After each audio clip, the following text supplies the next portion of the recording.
আর্থসামাজিক উন্নয়নে বাংলাদেশের প্রেক্ষাপটে কারিগরি শিক্ষা ছাড়া অন্য কোনো বিকল্প নেই। গভর্নমেন্ট ট্রাস্ট সেক্টর, এই সেক্টরকে সবচেয়ে বেশি গুরুত্ব দিচ্ছেন মাননীয় প্রধানমন্ত্রী। তোমরা বুঝতে পেরেছ?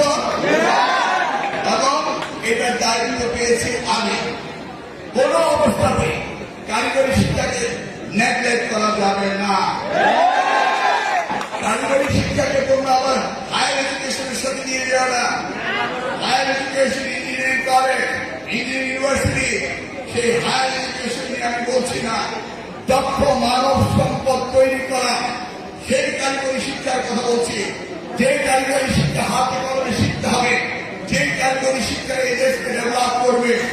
যেভাবে জার্মান, জাপান, ইউএসএ, কানাডা কারিগরি শিক্ষায় তারা উন্নত হয়েছিল বলেই তারা পৃথিবীতে সবচেয়ে বড় দেশ হয়েছে।